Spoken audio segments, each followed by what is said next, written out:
বিয়ের আগে যৌনতা সম্পর্কে যে বিষয়গুলোর প্রতি আপনার একটা জ্ঞান থাকা দরকার বা জ্ঞান রাখা উচিত সে বিষয়ে যে কথা বলবো। আমি counselling psychologist and sex therapist Ashuzzaman Raju. সবাইকে এই গুরুত্বপূর্ণ ভিডিওটিতে স্বাগতম জানাচ্ছি।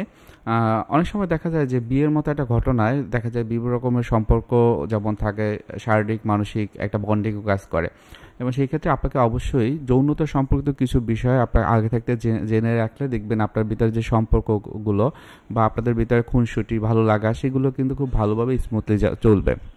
যে বিষয়টি হয় যে ফোর পেলের বিষয়টি অনেক সময় হয় কি, এই ফোর পেলে মানে হচ্ছে যে মেইন পেলে অর্থাৎ আপনার পিনেট্রেশন করার আগে পর্যন্ত আপনি যে ফোর পেলে মাধ্যমে অর্থাৎ একজন একজনকে হয়তো বা হাগিং করা, কিসিং করা বা লাভ ল্যাঙ্গুয়েজ ব্যবহার করার মাধ্যমে যে একটা উত্তেজনা তৈরি করা, সেটাকে ফোর পেলে বলা যেতে পারে।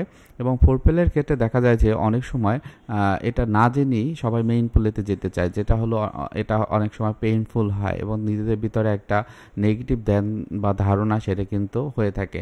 সো ফোর পেলে সম্পর্কে ডিটেলস জানা যেমন জরুরি, তেমনই বিভিন্ন রকমের যে গুলো রয়েছে, যেমন ক্লাইটোরিসের কথা আপনারা অনেকেই জানেন, যে মেয়েদের সেন্সিয়েশন বা নিজেদের ভিতরে যে একটা অ্যারোজাল ফিলিং সব থেকে বেশি যে জায়গাটা হয় সেটা হলো এই যে ক্লাইটোরিস। সেটি অনেকটা সিমের বিচির মতো তাদের ভ্যাজাইনার একদম উপর প্রান্তে থাকে। আবার জি স্পট, যেটা আপনারা অনেকেই জানেন, এটা একটু ভিতরে থাকে।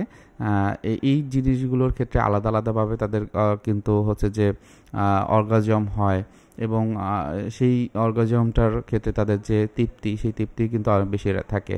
অনেক সময় এর আগে অনেক সময় কামরস চলে আসে, এবং দেখা যায় যে অনেকে এটা নিয়ে বিভিন্ন রকমের টেনশনে থাকে যে তারা সেক্স করার আগেই দেখা গিয়েছে কামরস চলে এসেছে, বা অনেকে এটা মনে বীর্য মনে করে, এবং সেক্ষেত্রে তারা মনে করে তারা দুর্বল, তারা পারছে না, এই ধরনের বিষয়গুলো। সো এটা আসলে ভুল ধারণা। আবার অনেক সময় দেখা যায় যে নারীর বীর্যপাতের যে অবস্থাগুলো সেগুলো কিন্তু অনেক সময় হচ্ছে যে পুরুষরা জানে না।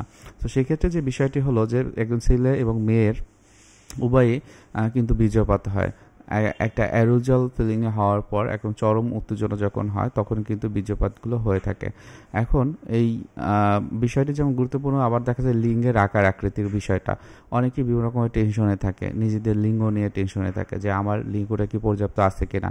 অনেক সময় বিয়ের আগে দেখা যায় বন্ধুবান্ধব যারা বিয়ে করে ফেলেছে বা অন্যান্য বন্ধু বান্ধবের কাছ থেকে এটা নিশ্চিত হতে চায় যে তাদের লিঙ্গের অবস্থানটা কীরকম, কতটুকু মোটা বা কতটুকু লম্বা, সেই বিষয়টি। এটাও তাদের ভিতরে বিভিন্ন রকম স্ট্রেস বা অ্যাংজাইটি তৈরি করে। আবার এটা যদি ওরকম হয়, শক্ত হওয়ার বিষয়টি, এটা কতটুকু লম্বা হয়, কতটুকু মোটা হয়, বা এটা কি শক্ত হয় কি নরম থাকে, হ্যাঁ, কখন শক্ত হয় কখন নরম থাকে, এই বিষয়গুলো নিয়ে তাদের ভিতরে টেনশন কাজ করে। সো বিষয়টা হলো যে এটা নিয়ে অতিরিক্ত যদি ভাবেন তাহলে এটা আপনার বিভিন্ন রকমের মানসিক অ্যাংজাইটি এটা তৈরি হতে পারে।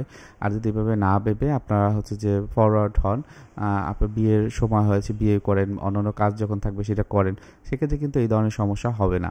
সো খুব বেশি চিন্তা না করে, খুব বেশি ভয় না করে নিজে সবসময় সঠিক জিনিসটি জানার চেষ্টা করুন, এবং যার মাধ্যমে যদি দেখেন যে আপনার সামাজিক ক্ষেত্রে আপনার বিভিন্ন রকমের সমস্যা হচ্ছে অন্যদের সাথে মিশতে, সেক্ষেত্রে অবশ্যই প্রফেশনাল কাউন্সেলিং সাইকোলজিস্টের কাছ থেকে কাউন্সেলিং নিন। ভালো থাকবেন, সুস্থ থাকবেন। সালামু আলাইকুম।